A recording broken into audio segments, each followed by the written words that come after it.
सादर आमंत्रित हैं यशस्वी माननीय मुख्यमंत्री।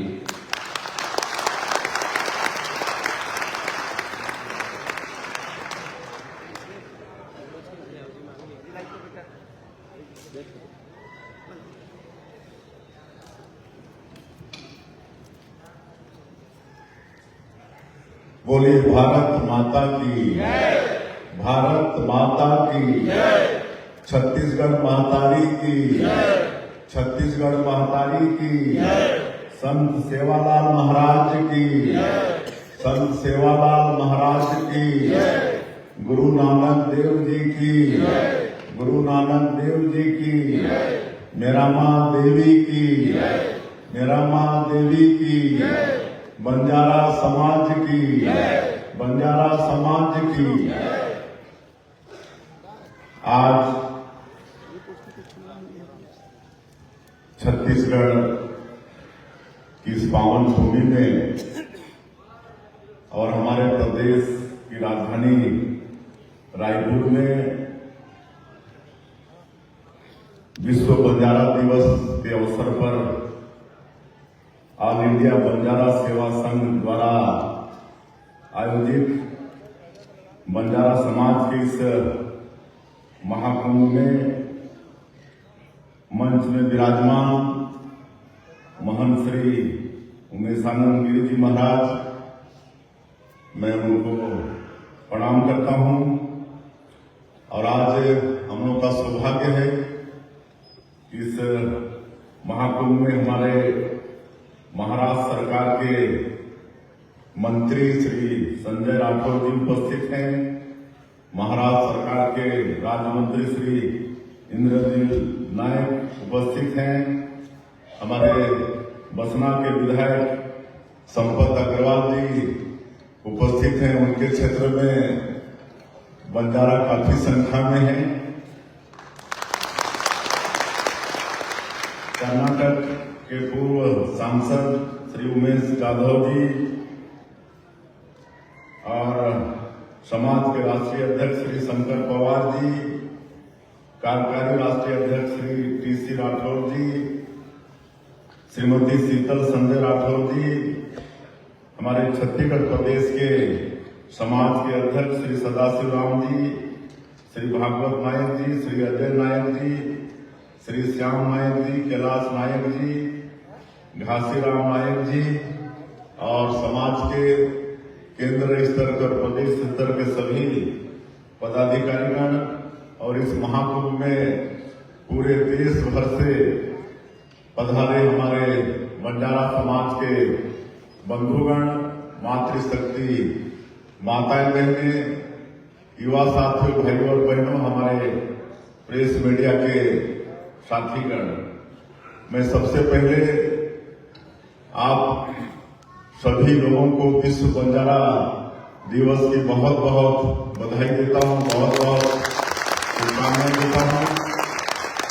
और इस अवसर पर आप सबने याद किया, यहाँ पर बुलाए, सम्मानित किए, इसलिए पूरे समाज का हम आभार भी व्यक्त करते हैं, धन्यवाद करते हैं। और आप सब लोगों का हम इस प्रदेश के मुख्यमंत्री के नाते हृदय से अभिनंदन करते हैं, स्वागत करते हैं। और विशेषकर हमारे पड़ोसी राज्य महाराष्ट्र से जो हमारे मंत्रीगण और समाज के प्रमुखगण पधारे हैं, उनका विशेष रूप से अभिनंदन है, स्वागत है। जैसे इंद्रजीत नायक जी बता रहे थे, वैसे तो छत्तीसगढ़ और महाराष्ट्र जुड़ा हुआ है, हम लोग पड़ोसी राज्य हैं और बहुत घनिष्ठता है।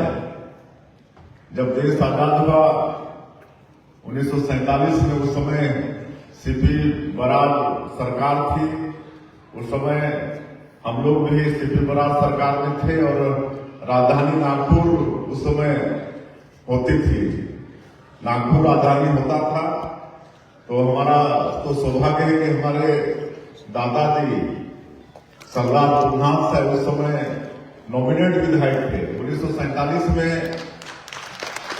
विधायक भी नॉमिनेट हुए थे, उस समय तक इलेक्शन शुरू नहीं हुआ था। इलेक्शन 1952 से शुरू हुआ।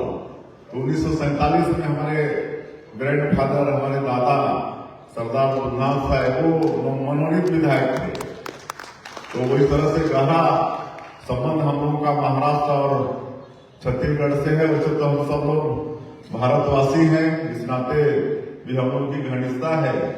और बंजारा समाज का बड़ा गौरवशाली इतिहास रहा है।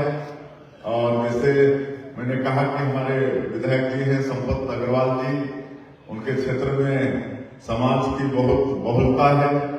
3 पार्षद वहां पर हैं।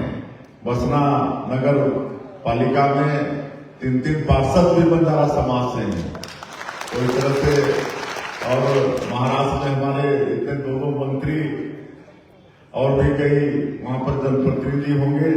तो इस तरह से आज राजनीति के क्षेत्र में भी बंजारा समाज का पकड़ है। और प्राचीन काल में तो पूरा व्यापार बंजारा समाज के हाथ में था। उस समय कोई गाड़ी ये सब ट्रक टैक्सी ये सब होता नहीं था, तो बैल से व्यापार चलता था। बैल में सामान लाना ले जाना होता था। उस समय पूरा बंजारा समाज व्यापार को संभाले हुए था। और मुझे याद है कि लखी साहब आपके समाज के बहुत बड़े व्यापारी थे, जिनके पास 2 लाख बैल था, 2 लाख बैल। और रावलपिंडी से लेकर काबुल कांधार तक उनका व्यापार था।